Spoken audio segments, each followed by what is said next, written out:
Amigos de Latido Morlaco, saludos cordiales. Tenemos la grata compañía acá en el consultorio del doctor Marco Chango Sigüenza para conversar de muchos aspectos. La mayoría conoce de su currículum, un médico reconocido a nivel nacional e internacional, sobre todo por su participación, por su trabajo con el mejor deportista ecuatoriano de todos los tiempos, como es Jefferson Pérez Quesada. Él ha trabajado cerca de o más de 2 décadas con Jefferson y conoce todo lo que se hizo con él para conseguir los éxitos que se lograron. Hoy visitamos su consultorio para conversar sobre su libro Medicina Deportiva, Fisiología y Entrenamiento Deportivo, fondo, medio fondo y marcha. Doctor, bienvenido, siempre es grato conversar con usted y por favor cuéntenos sobre este libro que sin lugar a dudas será de gran ayuda para los profesionales, para los deportistas. Bueno, muchas gracias Manolito, es un placer estar aquí siendo entrevistado por su persona, un gran amigo y un gran periodista. En verdad este libro pienso que va a marcar un límite, un antes y un después en lo que es la investigación y la publicación científica en el deporte ecuatoriano. Este libro lo venimos madurando, lo hemos venido trabajando casi 20 años, a raíz de que empezamos a trabajar con Jefferson Pérez luego de los Juegos Olímpicos de Sydney, en donde tuve la propuesta de yo hacerme cargo del equipo multidisciplinario de él, y en donde obtuvimos grandes resultados. Obviamente ya teníamos un atleta que era campeón olímpico en Atlanta 1996, pero a raíz de eso vino una racha avasalladora que lo convertiría en el mejor marchista de los 20 kilómetros de todos los tiempos del mundo, de la historia, ¿no? Y yo siempre menciono que a Jefferson Pérez se lo colocaría ya con otras estrellas olímpicas de la altura de Mohamed Ali, de Andrés Sotomayor, de Javier Sotomayor, de Alberto Juan Torrena y muchos otros grandes héroes olímpicos. Estaría Jefferson Pérez, porque además de eso consiguió 3 campeonatos mundiales, 3 copas del mundo, y uno de los logros más importantes que tuvo él sin duda fue el récord del mundo obtenido en París en el 2003. 1:17:21. 1:17:21, que hasta ahora se mantiene como récord de campeonato mundial. Porque una cosa es poner un récord mundial en un evento oficial, como un campeonato mundial, y otra es poner un récord del mundo en un challenger invitacional, que obviamente las exigencias son diferentes. Pero obviamente si bien siempre se habla de la parte anecdótica, se cuenta de las hazañas de Jefferson Pérez, de sus medallas, de su grandeza, de su niñez, de su crecimiento, pero nada se había dicho sobre la parte científica hasta este momento. Y en este mejor que usted lo cuente, ¿no? Sí, y en este libro prácticamente están reflejados todas las comprobaciones científicas de los entrenamientos en llano, en altura, los porcentajes de mejoría que él tuvo, los test de evaluación en campo, en laboratorio de VO2 máximo, los umbrales aerobios, anaerobios, los test de sobrecarga. E incluso Marco Chango aquí en este libro se desnuda y da las equivocaciones que tuvimos como médicos, como equipo, que muchas veces dio al traste con los resultados que tuvimos con Jefferson Pérez, pero además lo que nos hizo llegar a esa grandeza que fue el récord del mundo de Jefferson Pérez en París. Todo esto está reflejado en un libro, y yo digo, ayudado por ejemplo con colaboradores como el doctor Patricio Webster, hematólogo, la doctora Thais Mesa, deportóloga, con Rainier Montor, entrenador deportivo. Tenemos además, Manuelito, en la portada el prólogo hecho nada más y nada menos porque el mejor entrenador de judo de todos los tiempos, Ronaldo Beitía, el cubano, y Colorian Lalu, que es un entrenador olímpico mexicano con más de 17 medallistas mundiales. Entonces, yo pienso que ese libro es el que estamos ofreciendo ahora para la ciudadanía, para el país en general. ¿Qué le llevo, doctora, a elaborar este libro? Bueno, yo tengo una pequeña, digamos que una pequeña costumbre, si no es falla, todo anoto. Anteriormente presenté ya una novela que llamó también mucho la atención aquí en el país, que nosotros, un médico, un artista marcial pueda publicar una novela, pero la publicamos. Y nosotros sabíamos que todo lo que iba sucediendo con Jefferson Pérez y lo que nosotros aceptamos ese reto, porque aceptamos un reto, porque así como él competía con los mejores deportistas del mundo, también nosotros competíamos con los mejores profesionales del mundo, ¿no? Tenía que prepararse para estar a ese nivel. Ya, es más, la gente a veces no sabe, pero para yo hacerme cargo de Jefferson Pérez en el 2000, yo ya me había preparado 8 años antes. A raíz de lo que yo me hago médico deportólogo en 1991 en Brasil, hice un posgrado de bioquímica del ejercicio en La Habana, en Cuba, y con el apoyo de la Federación Deportiva de la SUAY también, yo ya me estaba preparando para hacerme cargo de ese atleta, ¿no? Y ahora obviamente estamos dando nuestra experiencia aquí, y como director nacional del alto rendimiento en la parte médica, pues estamos tratando que todos estos aportes científicos valgan en la preparación de los atletas ecuatorianos. Doctor, desglosando un poco de esto del texto que contiene 6 capítulos, podemos ir desglosando cada uno de ellos de manera sintética. Por ejemplo, el primer capítulo de bioenergética dice principios metodológicos del entrenamiento deportivo, fondo, medio fondo y mar. Bueno, como nosotros sabemos, la fisiología deportiva es única, y en este primer capítulo nosotros tratamos de hacer conceptos generales, pero todo enfocado de la producción de energía en lo que se refiere a las pruebas de fondo, de medio fondo y de marcha. Porque no es lo mismo entrenar a un atleta de velocidad, por ejemplo, Ángela Tenorio, etcétera, Alex Quiñones, que por ejemplo que a un medio fondista como Byron Piedra, o un maratonista, o inclusive en la misma marcha hay diferencias en la producción de energía y en la preparación del atleta entre los 20 y los 50 kilómetros marcha. El 20 kilómetros marcha es mucho más veloz, más explosivo. El atleta de los 50 kilómetros marcha es más lento, pero más resistente en la cabeza y en su cuerpo. Entonces todo cambia. Entonces, es decir, que un mismo entrenador que dirija, por ejemplo, a 2 deportistas de 20 kilómetros marcha, no puede hacer el mismo plan. No, por eso es que ahora se hace una individualización del entrenamiento deportivo, incluso en las mismas evaluaciones, como nosotros hacemos caer en cuenta en nuestro libro. Cada atleta reacciona de manera diferente, cada atleta tiene su test, cada atleta tiene su evaluación. Por lo tanto, ya no es como antes que hacíamos una regla, una tabla para todos los atletas. Ahora cada atleta entrena diferente. Claro, y en el capítulo 2 dice control de la adaptación al entrenamiento deportivo. Este capítulo, Manuelito, es uno de los más importantes. Yo pienso que incluso es el más importante del libro. ¿Por qué? Yo veo muy frecuente ahora, y estamos viendo ahora que nos acercamos a los Juegos Olímpicos, el gran porcentaje de los atletas y los entrenadores piensa que ya estos últimos 2 meses, que nos acercamos, mes y medio, cerca del Juego Olímpico, tenemos que apretar más los entrenamientos, tenemos que cargarle más al atleta. Y lo que sucede generalmente, Manuel, es que el atleta se lesiona, se desgarra, tiene fatigas, y como nos ha sucedido incluso con el mismo Jefferson antes del Campeonato Mundial de París, hicimos un sobreentrenamiento.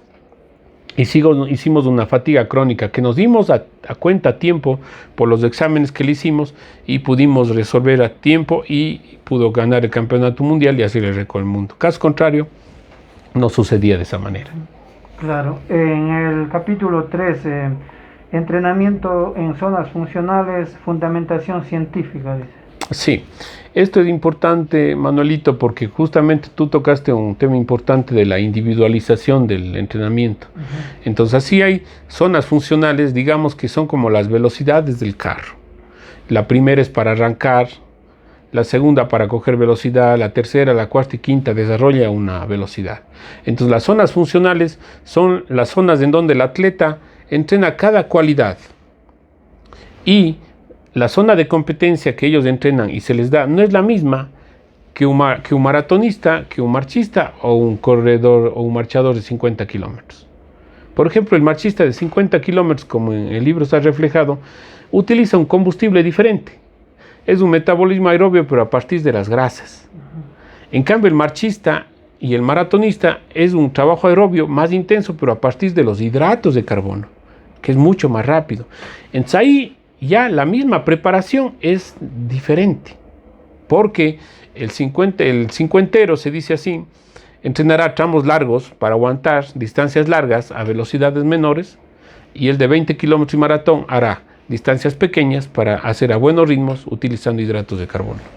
Claro, vamos por el capítulo 4, control bioquímico del rendimiento deportivo. Ese es un capítulo muy importante, Manuelito, porque ahora está de moda el uso de los lactímetros, la valoración de los niveles de lactato en sangre, que le va dando la pauta al atleta de cuánto puede aguantar una actividad física. Niveles de lactato bajos quiere decir mucha economía de la actividad física. Niveles de lactato elevados quiere decir que estamos cerca de la fatiga. Entonces, por ejemplo, las pruebas de los 5 y los 10.000 manejan lactatos por encima de los 10, 12, 14 milimoles de lactato.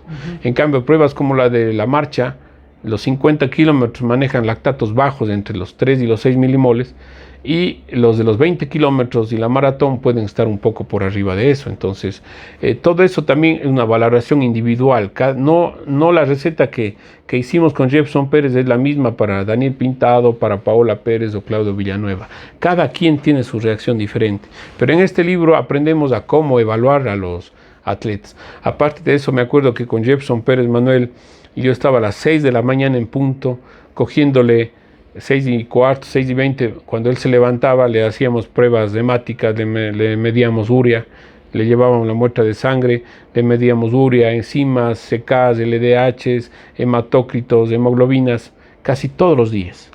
Cosa que cuando él llegaba al entrenamiento, solo le hacíamos así, estamos recuperados.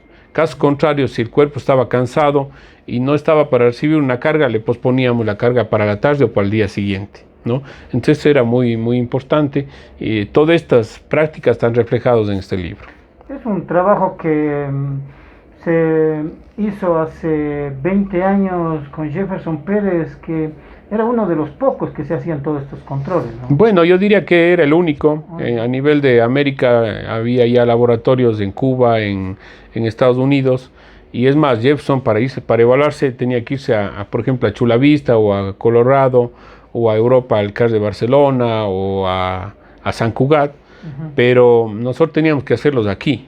Pero por suerte nosotros, como refleja en la obra, pudimos hacerlo y comparar con los resultados que obteníamos en Europa, y podíamos hacerlo de una buena manera. Claro. Vamos por el capítulo 5, interpretación de pruebas bioquímicas. Este capítulo es muy importante para los oyentes porque muchas veces ahora está de moda. Todo el mundo compra una máquina de lactato por internet y se pinchan el dedo, y ahora todo el mundo está entrenando. Se miden el lactato, pero no saben si les sube, si les baja, qué está pasando, cómo se equilibran los metabolismos aerobio del anaerobio, qué pasa cuando hay atletas como Jefferson, por ejemplo, que estaba subiendo el lactato y de pronto le bajaba. Dice, se dañó la máquina. No se dañó la máquina. Lo que pasa es que la capacidad oxidativa que tiene el atleta hace que lave los niveles de lactato en músculo y en sangre, y se pueda estabilizar y mejore inclusive su rendimiento, ¿no? Entonces todo eso nosotros vamos enseñando para que a nivel como que fueran alumnos de universidad o atletas, vayamos enseñando para que ellos puedan interpretar de manera correcta los resultados. Ya en este resumen, doctor, el capítulo 6 se refiere al control de sobrecarga y sobreentrenamiento. Este es un apartado muy importante en donde nosotros enseñamos a interpretar los valores hemáticos, por ejemplo, para interpretar fatigas subagudas, fatigas crónicas, cuando el atleta está sobreentrenado y qué tenemos que hacer. Generalmente, Manuelito, y lo que los atletas no saben es que cuando el atleta generalmente se lesiona, hablemos levemente, que descanse una semana, incluso unos 8 días, 10 días, a veces más bien es favorable. Porque el atleta y el entrenador entrena y entrena, carga y carga, creyendo que está mejorando, y más bien se está bajando el nivel. El rato que el atleta medio se lesiona y le manda para que le recuperen, el atleta, los niveles de azúcar, de glucógeno del organismo se elevan. Se llama efecto de supercompensación. Y cuando el atleta compite con esos efectos de supercompensación, rinde más. Es como que vos tuvieras un tanque de gasolina más lleno, entonces ya no vas a Quito con un tanque, sino vas y vuelves de Quito y gastas el mismo combustible. Entonces, así más o menos funciona el atleta. Listo, doctor. Entonces, en términos generales, todo este estudio, toda esta obra realizada por usted, tiene como objetivo el mejoramiento deportivo ya de manera científica, ¿no? Sí, sí, esto le va a valer. Han venido aquí, ya nos han pedido, tenemos pedidos ya, se llevaron a México, tenemos pedidos ya en Colombia, en Chile. Estamos inclusive ya yendo a ingresar en la plataforma de Amazon para ver si se vende digitalmente el libro, porque estamos teniendo muchos pedidos a nivel internacional. El precio es de $25, que pueden adquirirlo aquí en farmacia de Montsinaí o aquí con mi persona. Y pues yo pienso que es una guía para todo tipo de deportista y la introducción de los entrenadores y los atletas pequeños al alto rendimiento. Profesor, aprovechando esta oportunidad que hemos hablado del libro, nos hace un resumen de su vida deportiva, porque usted antes de incursionar a ser el médico de Jefferson Pérez, usted era un entrenador reconocido de taekwondo, que incluso tuvo una seleccionada para Juegos Olímpicos, ¿no? Sí, en verdad, muchas gracias. Sí, de mi vida puedo decir que toda la vida he estado en el arte marcial, en el deporte. Fui seleccionado del Ecuador, medallista sudamericano, y luego pues ya me tuve que retirar porque obviamente eran otros tiempos. Me gradué de médico deportólogo, como les mencioné, pero a partir de eso fui 15 años de entrenador de la selección nacional de taekwondo y obtuve medallas de oro en todos los eventos del ciclo olímpico, Juegos bolivarianos, sudamericanos, panamericanos, y tuve también medallistas mundiales. Y tuve la agradable alegría, sorpresa de cerrar mi carrera en este campo del taekwondo competitivo con una clasificación a Juegos Olímpicos. Y soy el único entrenador ecuatoriano que ha estado en Juegos Olímpicos como entrenador en 2 disciplinas, en atletismo y en taekwondo. Lorena Benítez fue la que llegó a Juegos Olímpicos. Listo, doctor. ¿Qué recomendación o qué convocatoria hacia los seguidores de Latido Morlaco, que son muchos entrenadores, muchos deportistas que practican el fondo, sobre todo las carreras en montaña? ¿Alguna sugerencia, algo que pueda decirles sobre lo que les puede ayudar este libro? Bueno, Manuelito, les quiero decir que obviamente nosotros le pusimos este título de fondo, medio fondo y marcha y de resistencia, porque queríamos que el trabajo que se hizo con Jefferson Pérez quede reflejado. Pero este tratado de fisiología le vale para cualquier tipo de deporte, para cualquier tipo de atleta.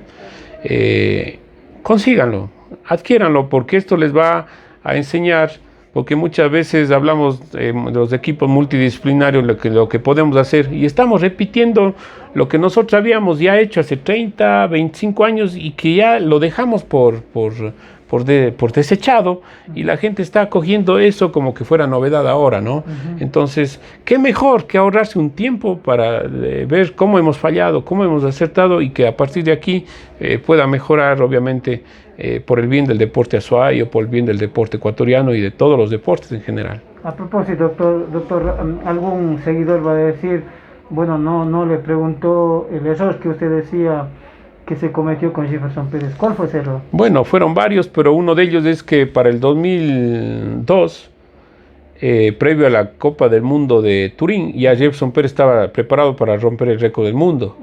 Pero él tenía una locura que me transmitió a mí, que queríamos romper el récord del mundo 2 veces, casi en 1 mes y medio. O sea, a competencia seguida. A competencia seguida queríamos romper el récord del mundo, entonces fantaseamos de esa manera. Y producto de eso es que nosotros caímos y él se lesionó previo a la Copa del Mundo de Turín, y obviamente él ya no pudo competir en la forma que él, porque exageramos en los entrenamientos y en las evaluaciones. Yo, por ejemplo, muchas veces yo veo aquí atletas que vienen y entrenan muy fuerte, y se dice que a las 48 horas ya el organismo está recuperado para tener una nueva carga intensa. Pero a veces no es eso así, a veces necesita 72 horas, 4 días. Y esa falla evitamos para París. Para el 2003 justamente estábamos queriendo romper de nuevo el récord del mundo 2 veces en un mes, pero se sobreentrenó en la primera periodización. Y de ahí teníamos que desde de la Sesto San Giovanni, que compitió en Italia, irnos a Portugal a las 4 semanas. Yeah.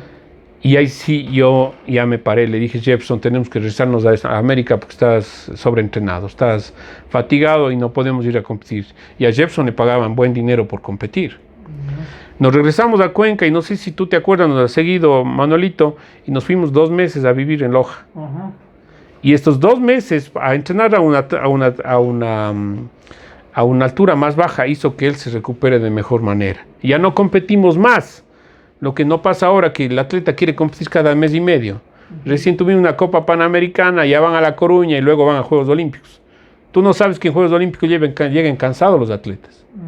Entonces, con Jefferson Pérez pudimos enmendar, aprendimos cuánto mismo él necesitaba para recuperarse orgánicamente, y obviamente nos fue de maravilla para los Juegos Olímpicos, para el Campeonato Mundial de París. O sea, en esta obra está una lección de lo que se debe y no se debe hacer. Así es, Manuelito, así es de sencillo. ¿Sí? Listo, doctor. Muchas gracias por darnos esta oportunidad de conocer este texto, este libro, y que le sirvan para entrenadores, para deportistas, y que nuevamente nos reitere dónde pueden conseguir esta obra. Sí, lo pueden conseguir aquí abajo en Librerías Contemporánea o en Farmacias Montsinaí, o con mi persona, a mi WhatsApp 0987-302-477. Gracias, doctor. A ti.